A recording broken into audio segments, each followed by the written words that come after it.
And Mamie is her sister. And I said, my goodness, you got a sister. I know. She's published. Yes. And then you have Clementine is the sister. And that's his sister too. That's what I was saying. Oh, that's right. There you go, right there. I just met Earl. That's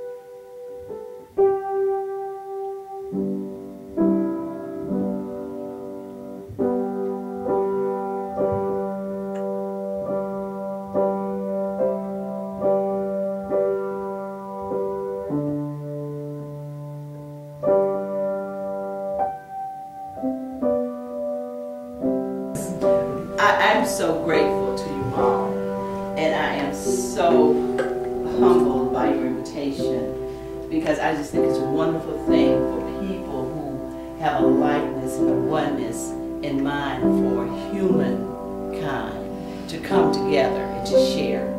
And that's the main center of this book, is humankind sharing and loving. And you all depicted that when you invited me here, and I feel loved, and I just thank you so much.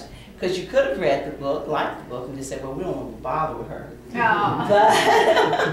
But God, in His wonderful plan, let you all invite me, and I thank Him for that, and I thank you all for that. Thank you so much. And I count it an honor to be here. I count it a blessing for Shirley and Wooly, who I met through Neil. And we instantly became family. I'm going to start like this. This book is about God. And it's about what God can do. Because we had, as human beings, nothing to do with what happened here. And as I look back, and as my mother started to speak with me, and say that she wanted to write a book. She had that in her all of her life, because she was a wonderful storyteller.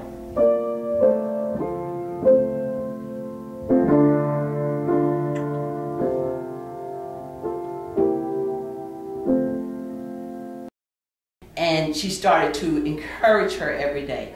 And she sat on her bed and read to her every day. And when she cried, they were both sitting there crying. She said, well, if you heard, I heard. She says, Rosie, you don't understand. She said, I understand. She said, but you're going to get up. You're going to be fine. And that's how that story went. And all through their lives, they had these wonderful stories of how they were there for one another, how they cared for one another. And as she started to tell me the things, it started to resonate in my mind. And I started to remember the things that happened at her good white folks angels homes as I started to go into the homes with them. And I said that some of the most beautiful memories I had was of me and Sissy dancing. Because Sissy and I were the same age, and when my mother started working for Mrs. Buford in the early 50s, well, the late 50s, 1959 is actually when she started working for her. I was about 11, 12 years old. Maybe going on 13. Sissy was the same age. And when Sissy saw, you know, and I like her, you know, and that sort of thing. So she left, and I didn't see her anymore that day.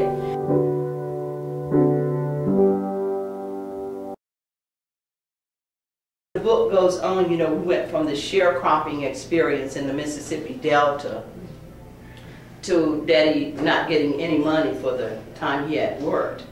And I kind of thank God for that later on. You would think, well, what an injustice. But if that man had not done that, my daddy may not have made a decision to move us to Jackson, where God had already set and predestined all these beautiful white folks angels to care for my mother and her family.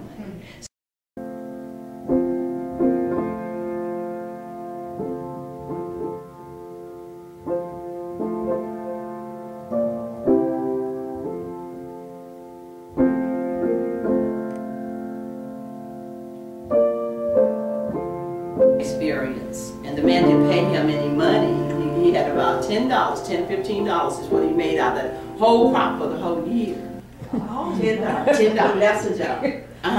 That's picking cotton 200-300 pounds a day, daily, every day. Well, was he cheated, or is that just the way it came out? No, he was cheated because what the man did is that he told Daddy, well, you owe me for the things that you purchased from the store. He started deducting things, you see. And the equipment that I use, well, he let him use some hose. Hose. He charged He charged him for the hose. Wow. You see,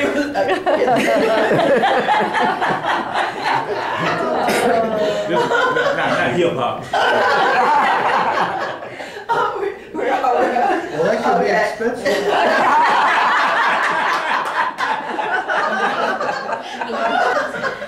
So, after that experience, so Daddy said, well, because he was so angry, he wanted to kill the man, so Mom said, well, no. Yeah, for sure. And so he says, well, no. He said, well, I'm going to pray.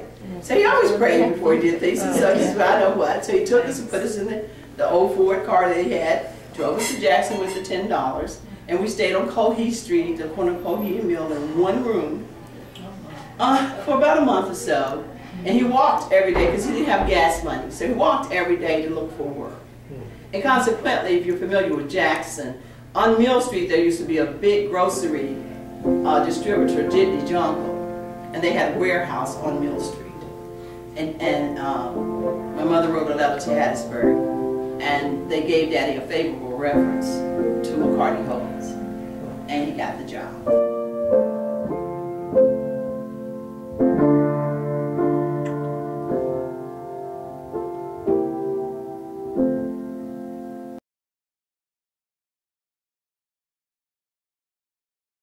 Always a hard worker, and but he lost that job through trying to get a union in, and they blackballed him. So he could no longer get work in Jackson or anywhere else because if they call for a reference, because people have connections, and so he could not get a job. So he prayed, and he made him a job. He opened a gardening service where he would mow the lawns. And with him doing that, he was able to pay for a home, help educate his children as much as he could, kept food and clothing and shelter over us as best he could, with he and Mother both working.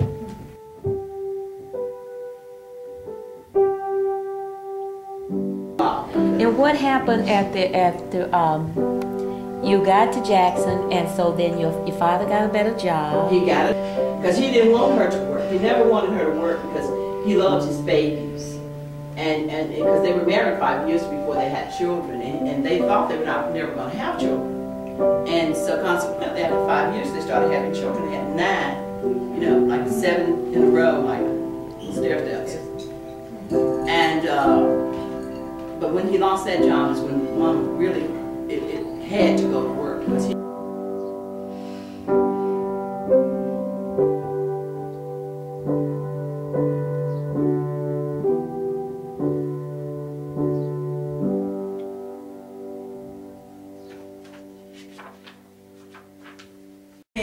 From the family that had worked on their farm many years before. Right. And I'd say, Al, is that you? You know, I hadn't seen him in years.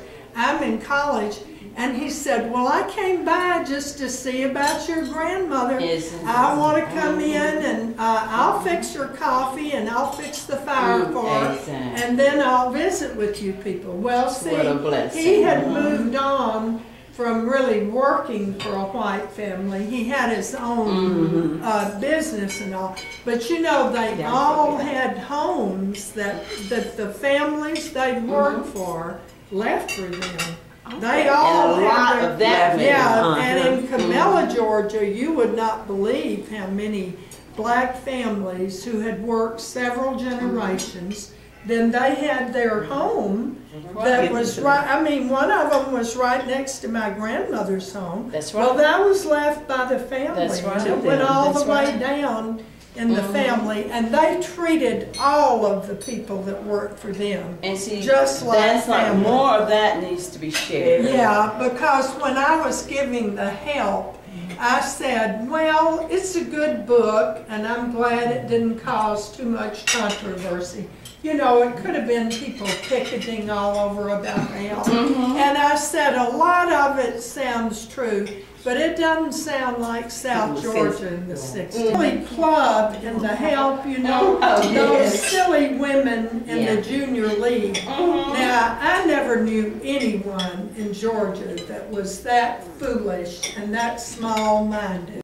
How I'm thinking that if your parents hadn't had the faith base that they had, and if Mrs. Coe hadn't had the faith base that she had, you know, that's what keeps resonating. Yeah. Right. It's what God did in these hearts of these people with compassion. And that's so beautiful. And Mr. Yelverton wasn't a really church-going man, but he had a heart for God. Yeah. Because, you know, he was a quiet nature person, but he was more debonair and, you know, suave and all of that, and really a businessman. He was an architect. He had big contracts. He just wasn't a person that went to church every Sunday, but he had a heart. He had a heart. Now, was he the one that drove you to college? Right. He and his father. Could you share that, his please? father, Mr. E.J. Yelverton Sr., and that's what I was telling this gentleman, was the building commissioner for the state of Mississippi at the time that they took me to school in 1967. I mean, these were prominent people. And when Mr. Yelverton took me to school and took me to the president's house, A black institution. and a black institution, and he told Dr. White, he says, this is my daughter. He said, and she's part of my family, and you all take care of her. And don't let anything happen to her. And I'm like, okay. Right. A lot of courage there. Yeah, I was going to say, and kind of a preview to the book next month, that it looks like some of these white families were relatively non-conformists. Right. Exactly. That's what stands out to me when you say that. I just think, oh, to have that, the integrity, you know, but then I have the courage.